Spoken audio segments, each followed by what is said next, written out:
Good afternoon. Again, where were we? Oh, that's right, the solar eclipse, weren't we? With the absolute light and stuff. You know what surprises me? Nobody that I've seen, at least, has piped up saying, no, hang on, this is how it works with 299792. That is a little bit strange, don't you think?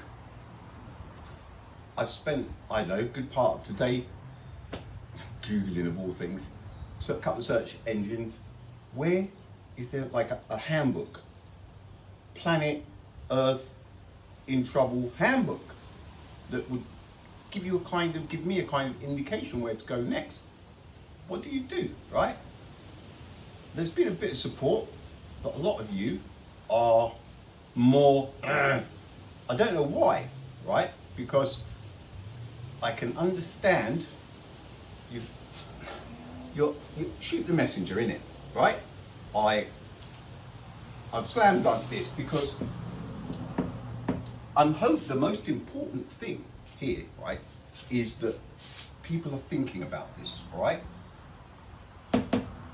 It's really fairly obvious, right?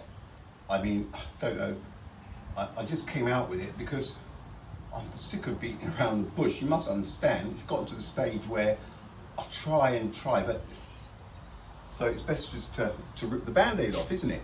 Now, for those of you that may not believe me, right, that the sun's light is absolute, deep down inside, you must have some kind of 8 minutes and 20 seconds, 4.6 seconds per diameter. It's a long time for a star to jump into action, isn't it? There are just a couple of things, right? People are very naive, okay? In one sense, the amount of people that keep saying, yeah, but Roma, Fizzo, Galileo, come on, what about? They prove. Now, to cut to the chase, okay, using common sense, if this was a crime scene, right, what you do is you go straight to the latest piece of evidence. And when you have a piece of evidence that is as concrete and locked in as that, you have a choice, okay? So what we could do, we could open the Roma books, that saga, and the Bradleys, and the Fitzos, and the Wheatstones, and we could go and go, yeah, but the thing is, right, when we have something like this that happened last April in the US, right, still fresh in your minds, right, only one thing can have been going on, something that I've been screaming for I don't know how long, that all of those things were horseradish. Yeah, but what? This is the thing. This is the bit that I'm having trouble getting over to you guys, right? Now, I do say that the trust of the innocent is the liar's most valuable tool, right? It's one of his favourite tools. You trust what they say, don't you? I'm getting myself into trouble. I'm digging my hole, aren't I? What am I supposed to do, right? The fact is, it's kind of out.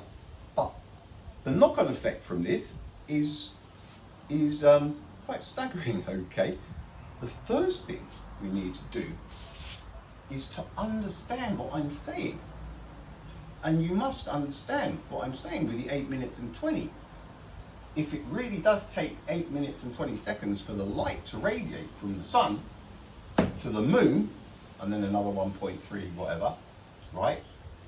There is no way that this image is ever possible. You have to understand this, because if it's taken 8 minutes and 20 seconds for that light from the sun to get to this, what you see there, the sun is 8 minutes and 20 seconds away.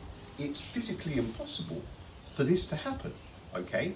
So you cannot have a solar eclipse with the sun behind the moon and the sun radiating light at 299,792 kilometers per second, because it means that it takes 8 minutes and 20 seconds, which means it can't be there. It's one of those things that just cannot be, right? Now, I am not the person who made the eclipse.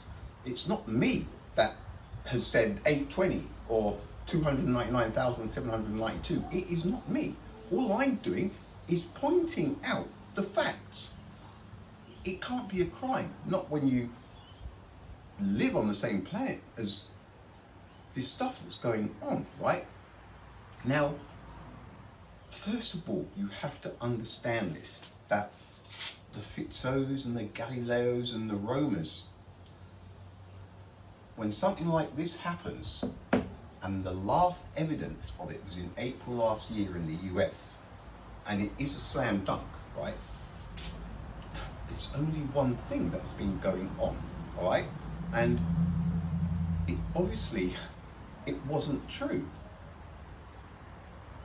Rip another band-aid off. You have to understand, right, that this cannot be. Now, if this cannot be, and it must be absolute light, right, it does mean that all of the other instances of people saying and showing how light travels at a certain speed and saying that it does this and saying that it does that, it cannot be. It cannot be all of those things and this. So, there is a chance that some of you will still be thinking, this guy is full of it. But I know a lot of you, those of you who can change your minds when new information arises, which is a very, very important quality that a person should have, right? Now, you cannot even consider anything that has happened in the past, any claims that have been made, when something like this happens. If this was a crime scene, like I said, and you were involved and you were a police officer and you dilly-dallied around with the stuff that had happened 400 years ago, while this crime was taking place in your backyard, you probably wouldn't make detective too fast, right? This is a fact. It's not going away. You can hate me all you want, abuse still comes, doesn't it? It's a tough gig, but somebody has to do it, don't they? You might not appreciate it, but your kids might, because this is a continuation. It's been going on for a long time. So, you can either believe me or you can not believe me. And if you don't believe me, that must mean that you do have some kind of explanation of how this would play out with 299,792,458 meters per second. Because if you don't believe me and you don't have a solution for the other thing, what is it saying really about things? That everybody's just become complacent, that everybody's just happy to cruise because everybody else is. We have a laugh and this and that, and we don't want anybody interrupting the game, do we? Like me, shut up you. We don't care whether it's true, false, we don't care. We don't like you. You've just burst our bubble. Haven't I? Eh? Now, this is a slam dunk. For an eclipse to take place like they do, right, it cannot happen unless the sun that is behind that moon is radiating absolute light, okay? It simply cannot be any other way. It is common sense. I know you hate that word, but I wasn't around when science said it doesn't care about my common sense, because if I had been around, I would have told science where to go, because I understand the value of common sense, but some people don't. Now, the knock-on effect, I don't even want to say it, well I do, but I don't, okay? Now, the knock-on effect of absolute light is unfortunately relative to the eye of the beholder, right? Because absolute light and relativity cannot coexist. See, it gets very complicated, doesn't it? So, you know, I don't know what to say. So I thought I'd just throw that in there now and just mix it up a little bit in the pot and maybe put it down on low heat and just let it simmer for a couple of hours, and then maybe I'll come back later. Okay? Absolute light and your friend relativity cannot coexist, because relativity is all about a delay in light. And Roma was the first person to kind of give it a tweak, wasn't it, back in 1676, when the claims of him observing Io, as it played hide and seek from behind Jupiter, was observed, and it didn't happen. I don't know how many times I've said this, and I also do say for the people that keep asking me about it, until you got yourself out and put yourself in the first person with a telescope and eyed up Jupiter and Io as they're in the night sky, you will not understand how ridiculous it is. Now, when I say this, I'm saying it because I've tried it. I'm not coming here and going, whatever. Guys, it's obviously an absurdity, but when you actually go and try and do it, no, it didn't happen. It did not happen. Wheatstone, I think, was spinning some mirrors, and Bradley, stellar aberration. And so, somebody, I said, how did this beam of light come to be that went 8.8 k's, 5.5 miles one way, hit a mirror, 8.8 k's back, another 5.5 miles. That's 12 miles in 1849, 30 years before electricity. What did he say? I can't remember what he said. It would have been an absurdity, but it's the way that I can understand you kind of defend it, because it's been your thing. But these things change, don't they? Right? And it isn't wise to not change when something is so obvious as this. Now, with the relativity thing, there is also another knock-on effect, isn't there? Now, it's very difficult to put into, well, it's not difficult to put into words, but it's difficult. I want to tear the band-aids off slowly, but it's very difficult when we're talking about the absolute light radiating from the sun during an eclipse, which proves that light is absolute, which proves that there is no delay. Now, this also proves that the atomic clocks, 300 billionths of a second in 1971, in between moon hops. Guys, you know, there comes a time when we have to, I don't know, see, it's difficult to take the band-aids off slowly, isn't it?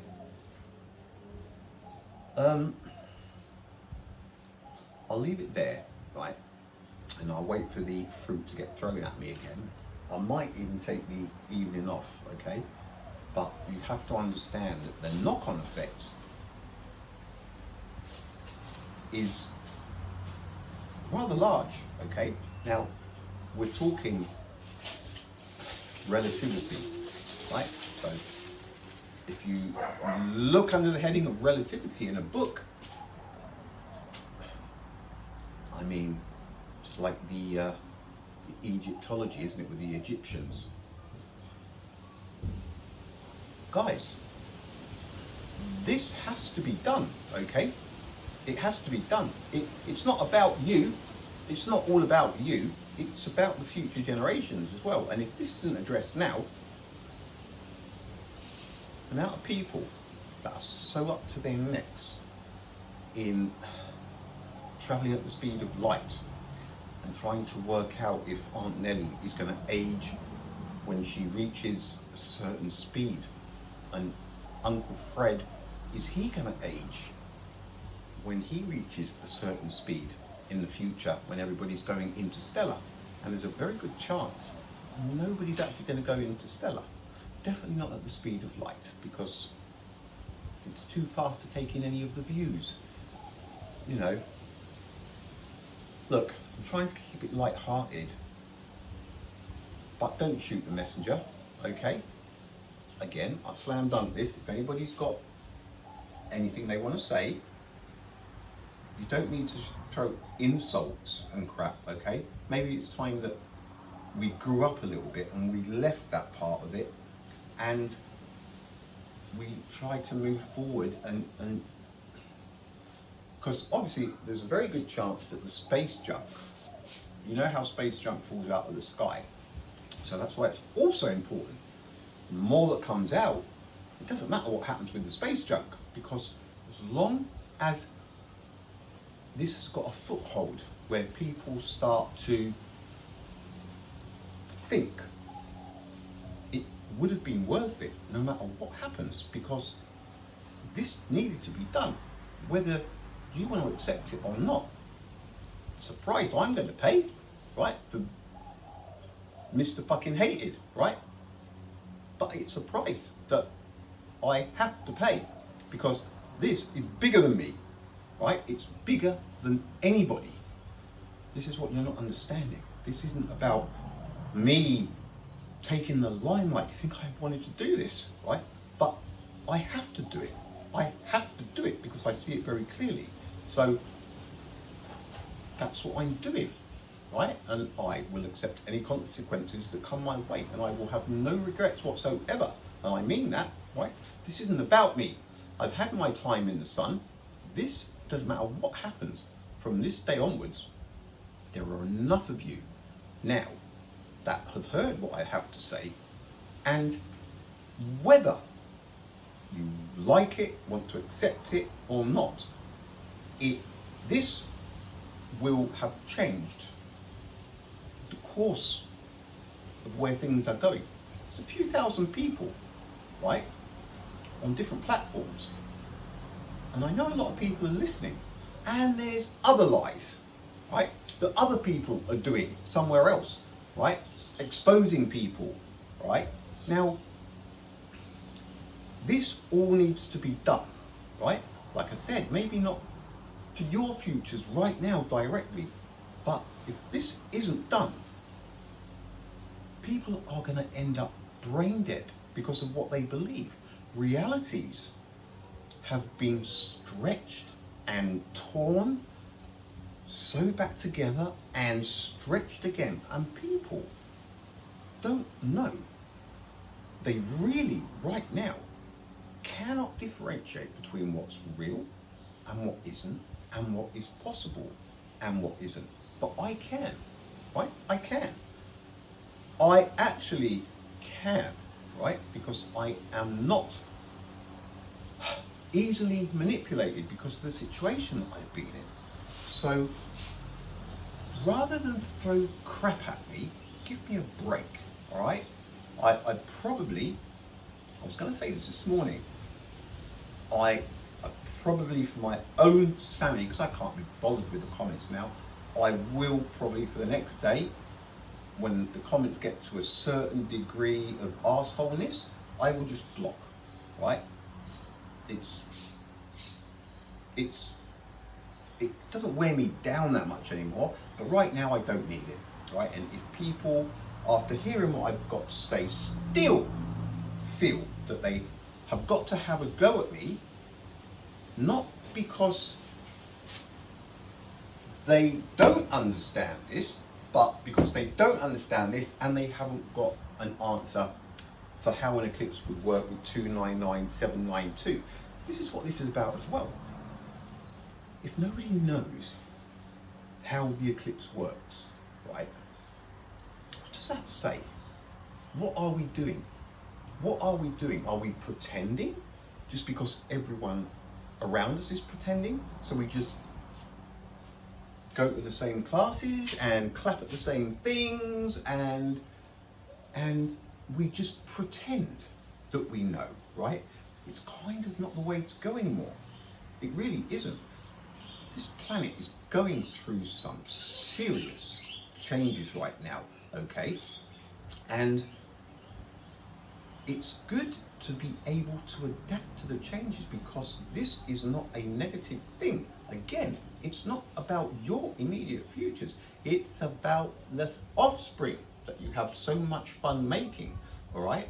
They are the people that will benefit from what is happening here, okay? Whether you want to accept it or not, okay?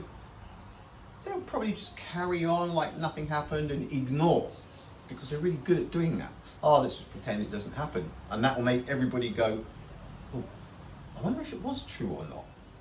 They'll just carry on, right? How many times have I tried to contact all of the astrophysicists? You cannot say you've seen my hashtags, my apps, right? And there is never an answer. So what choice, what kind of other avenue can I take, right? You know where I am. Somebody was saying to me, oh, I want to do a live podcast with you. You wouldn't stand a chance. Really? Okay, well, I would do a live podcast with anybody, right? But bearing in mind, at least tell me how an eclipse would work with a finite speed, 299792, right? Because if you don't know that, what's the point of doing a podcast, right? Nobody's going to make me look like a fool. I already do that on my own, okay? So it's going to be like water off of a duck's back. Nothing is going to change this fact and the knock-on effect that it will have, right? Whether it's accepted by them or not, right? The fact that enough people have heard about this, right, will change people's minds. It will make people think more, right? It's no good to just be naive all the time and just pretend that everybody's your friend and everybody's telling you the truth, because this is the real world and that doesn't happen, right? It's about money and power and greed and lies, and more lies, because they want all of it, which is why these things happen, which is why I'm here doing what I'm doing. So I've got kids growing up on this planet, and if I hadn't have done this and something happens to me tomorrow, who will be doing this, right? That's what this is about as well. It's not a game. So it's exciting, but it isn't a game, right? It is not a game. Right, I will leave it there. Give me a break, all right? Like I said earlier, I am not the enemy. I really am not the enemy. All right, please be under 20 minutes. 23, okay. 23. All right, peeps. I'm not sure that I'll be back tonight. You never know. I might never be back. All right, talk later. Bye.